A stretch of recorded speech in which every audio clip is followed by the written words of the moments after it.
I'm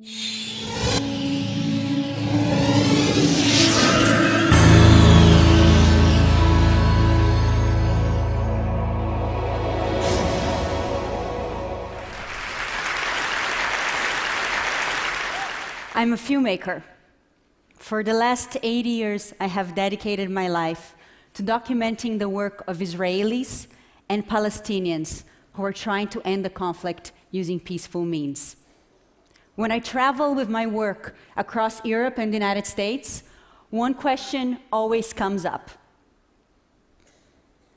Where is the Palestinian Gandhi? Why aren't Palestinians using nonviolent resistance?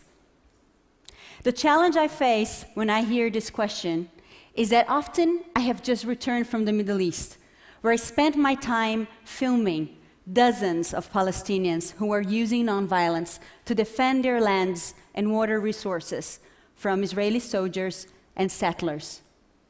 These leaders are trying to forge a massive national nonviolent movement to end the occupation and build peace in the region.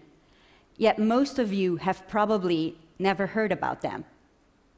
This divide between what's happening on the ground and perceptions abroad is one of the key reasons why we don't have yet a Palestinian peaceful resistance movement that has been successful.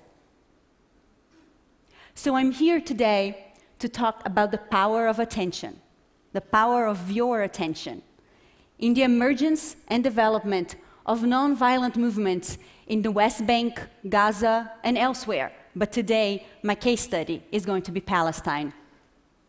I believe that what's mostly missing for nonviolence to grow is not for Palestinians to start adopting nonviolence, but for us to start paying attention to those who already are. Allow me to illustrate this point by taking you to this village called Budrus. About 7 years ago, they faced extinction because Israel announced it would build a separation barrier, and part of this barrier would be built on top of the village. They would lose 40% of their land and be surrounded, so they would lose free access to the rest of the West Bank. Through inspired local leadership, they launched a peaceful resistance campaign to stop that from happening. Let me show you some brief clips so you have a sense for what that actually looked like on the ground.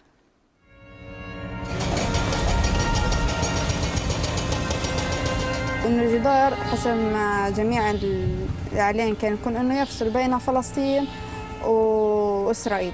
هون في بدرس إنه هي اكتشفنا إنه جدار لسلب الأراضي. The fence has, in fact, created a solution to terror. اليوم أنتم مدعوون لمسيرة سلمية يتضامن معكم العشرات من إخوتكم الإسرائيليين. عندما سنحصل مسيرة مكتوب إسرائيل بالكامل معه. We saw the men trying to push the soldiers, and none of them could do that. But I think the girls could do it.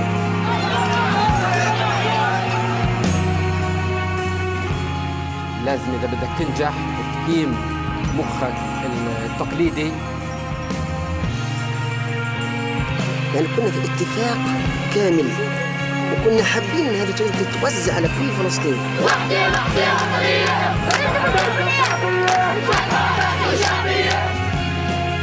העימותים בעניין הגדר נמשכים. הוזעקו שוטרי מג"ב שצברו ניסיון בפיזור הפגנות וברשותם כל האמצעים לכך. כן, פצצה מייכולת. הייתי בטוח שכולנו נמות, והנה האנשים מסביבי, שאפילו לא מתכופפים. A nonviolent protest is not going to stop the alternative defense.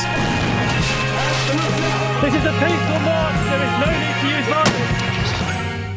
We can do it! We can do it! We can do it! When I first heard about the story of Budrus, I was surprised that the international media had failed to cover the extraordinary set of events that happened 7 years ago in 2003. What was even more surprising was the fact that Budrus was successful. The residents, after 10 months of peaceful resistance, convinced the Israeli government to move the route of the barrier off their lands and to the Green Line, which is the internationally recognized boundary between Israel and the Palestinian territories. The resistance in Budrus has since spread to villages across the West Bank and to Palestinian neighborhoods in Jerusalem. Yet the media remains mostly silent on these stories. This silence carries profound consequences for the likelihood that nonviolence can grow or even survive in Palestine. Violent resistance and nonviolent resistance share one very important thing in common. They are both a form of theater, seeking an audience to their cause. If violent actors are the only ones constantly getting front page cover and attracting international attention to the Palestinian issue, it becomes very hard for nonviolent leaders to make the case to their communities that civil disobedience is a viable option in addressing their plight. The power of attention is probably going to come as no surprise to the parents in the room. The surest way to make your child throw increasingly louder tantrums is by giving him attention the first time he throws a fit. The tantrum will become what childhood psychologists call a functional behavior, since the child has learned that he can get parental attention out of it. Parents can incentivize or disincentivize behavior simply by giving or withdrawing attention to their children. But that's true for adults too. In fact, the behavior of entire communities and countries can be influenced depending on where the international community chooses to focus its attention. I believe that at the core of ending the conflict in the Middle East and bringing peace is for us to transform nonviolence into a functional behavior by giving a lot more attention to the nonviolent leaders on the ground today. In the course of taking my film to villages in the West Bank, in Gaza, and in East Jerusalem, I have seen the impact that even one documentary film can have in influencing the transformation. In a village called Walaje, which sits very close to Jerusalem, the community was facing a very similar plight to Budrus. They were going to be surrounded, lose a lot of their lands, and not have freedom of access either to the West Bank or Jerusalem. They had been using nonviolence for about 2 years, but had grown disenchanted since nobody was paying attention. So we organized a screening. A week later, they held the most well-attended and disciplined demonstration to date. The organizers say that the villagers, upon seeing the story of Budrus documented in a film, felt that there were indeed people following what they were doing, that people cared. So they kept on going. On the Israeli side, there is a new peace movement called Solidariut, which means solidarity in Hebrew. The leaders of this movement have been using Budrus as one of their primary recruiting tools. They report that Israelis who had never been active before, upon seeing the film, understand the power of nonviolence and start joining their activities. The examples of Walaje and the Solidariut movement show that even a small budget, independent film can play a role in transforming nonviolence into a functional behavior.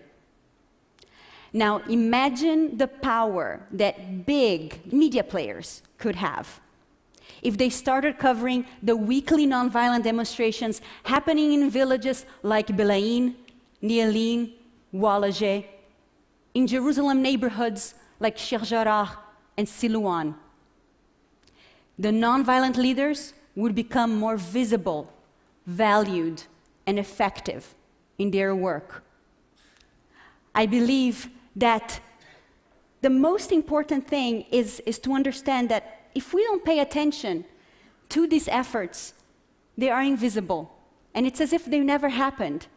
But I have seen firsthand that if we do, they will multiply.